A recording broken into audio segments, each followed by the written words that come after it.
head coach Willie Bloomquist and student athlete Jacob Tobias. Start with a statement from head coach. Well, we came out, had to battle back most of the game. Got down big and tried to fight our way in there. Had some chances offensively to climb back in it. We just couldn't get the big hit there, but early on we were putting a pretty big hole there. But our guys continued to battle. We put up some zeros. We had opportunities to get back in that game. We just couldn't push the big hit across when we needed to. But hey, we gotta sleep quick, forget about this one quick, and be ready to go again tomorrow. We heard from your opposition there that they kind of felt like that 7-run inning was an oddity with Martinez. It's not something he's really done a lot this season. Only the second time he's given up that number in an outing, and not in that time frame. Is that something you would agree with? That was just a freak inning, and something that is not really normal for him? Yeah, I mean, if you look at the way that inning unfolded, it was a couple miscues defensively. We had the little league home run there on the triple, and then the overthrow to third. But we had bases loaded, 2 outs, 1 pitch away from getting out of that. But then hit batter and a walk, and then obviously the grand slam. That was the dagger. But Jack has done that frequently, where he's able to work his way out of those things and then get into a groove and settle in and go 5 or 6 innings. And I was kind of hoping he could make a pitch right there and get out of it, and then hopefully settle in and give us some length. But just didn't have it. So yeah, to answer your question, big oddity. That's strange for him to get knocked out that early. I guess the one silver lining is he only threw 46 pitches. So knowing Jack and how competitive he is, he'll be ready to go if needed tomorrow and/or Monday.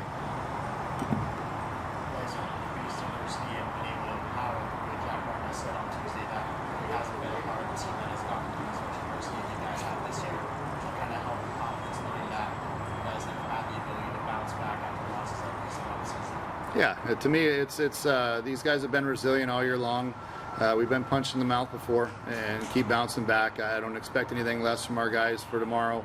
The mindset is we're coming here to win tomorrow. We're going to win 2 games tomorrow. That's got to be the mindset, and you got to start with a very tough team with Irvine tomorrow. We know they're going to come battling and give us everything we got, but bottom line, there's no turning back. We got to go forward and be aggressive tomorrow and come in with the mindset that we gotta start with 1, but we're winning 2 games tomorrow and pushing it to Monday. That's got to be our approach tomorrow. Switched up third base and catcher with support. I think Briggs had a couple of good plays on some tough grounders, and what did you see from him kind of settling back after being the pinch runner in the back half of the season? Well, Beckett started off the year great. He just had an injury where it put him behind, and Kyle Walker caught fire, so Beckett didn't really see the light of day, after that. But Beckett's a great player. I just felt right now we needed a little spark, or tried to get a little spark at third base. With new Contradas being out, that's a big loss for us. So we got to try to have someone over there that can, put together solid at bats, play solid defense, and try to spark us in some way, shape, or form. Briggsy, I thought, was a better matchup today. Just going right, left, and just thought that. What we watched on video of this guy, his last start, I thought that the left-handers posed a little bit more of a problem for him. So, I went with Briggsy today. But ultimately we're looking for a spark from those 2 positions right now. Do you think Beckett played well enough to earn that start, or are you still kind of jumping between them? Again, we'll go back and look. We'll see who they're throwing tomorrow. I'm not sure who Irvine's starting, and we'll try to play the best matchup that gives us the best opportunity. You said Jack could possibly go tomorrow, potentially Monday if you got there. How do you feel about your staff now needing to win 3 games in 2 days? Something you really haven't had to do this season. Well, it's going to be a challenge, obviously, and we're playing against 2 great teams, as well. So, but I like our guys. I trust our guys. Max Arlich came out and gave us some good length today. That doesn't go unnoticed, and I stretched him a little bit, and what a great opportunity for that young man to pitch in a regional as a freshman, and he's done phenomenal all year for us, and he gave us some much needed length there so we didn't burn as many arms as we had to. The other 2 guys, I'm very confident with the amount of pitches that they threw, that they can bounce back and go again tomorrow.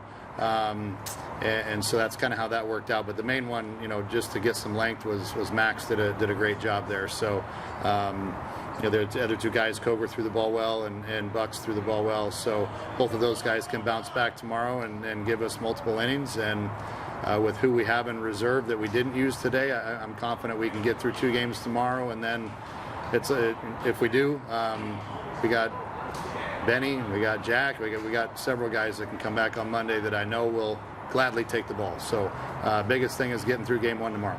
Jacob, I know that you've been playing as free and loose as you have the last 2 days and really enjoying the last couple days in your collegiate baseball career. Has it hit you at all that tomorrow might be it? Does that play any factor into wanting to continue to play here? That's not even a thought right now. I'm playing as we have 2 more weeks left, at least. I mean, we're going in tomorrow. Yeah, we lost today, but I'm confident in my teammates and my brothers around me that we're going to still make a run at this thing. I'm not thinking about that at all. You guys scored 2 runs in the net, and although it didn't really give a lot to score this game, do you think that kind of carries some momentum over into tomorrow? Yeah, I hope so. I mean, we definitely just need to come out swinging tomorrow, be a little more aggressive, and I mean, like I said, I trust the guys around me completely, and I mean, we've done it all year. I have complete faith in them, and I'm really excited to see what we do tomorrow. Coach, get another chance to see UCI tomorrow. Anything change after seeing them the first time? No, they're the team we expected. They're very well coached. Benny does a great job over there, and year in and year out, those guys they stick to a game plan and they have a system that they stick to, and they're a very, very good fundamentally coached team, and I don't expect anything less tomorrow. They don't beat themselves. They come out and they give you good solid at bats, and they throw strikes from the other side of the ball, and they make the plays. So from us, we know we're in for a dogfight. They're a very well coached team, but again, for us, the main thing is just come out with the mindset of being aggressive and getting back to what makes us successsul. If we do that, again, I'll take us against anybody when we're playing the way we're supposed to play. And I think tomorrow we got our backs against the wall. We got to come out fighting, and I'm confident these guys will. Jacob, I mean, after going down 7-0, felt like overall just kind of depleted a little bit. How do you guys get back into it and ready for tomorrow? Yeah. I mean, especially with our offense in particular, like even if it is a big deficit like 7-0, I mean, for us, that's not really that big. I'm confident, and we've done it multiple times this year of scoring more than 7 in an inning. So, I mean, even if that happens again, like, it's still the same game. We still got to go out there for 9 innings and try to do as much as we can in that period of time. So I'm really confident in our ability and what we can do. We'll wrap it up there. Thank you.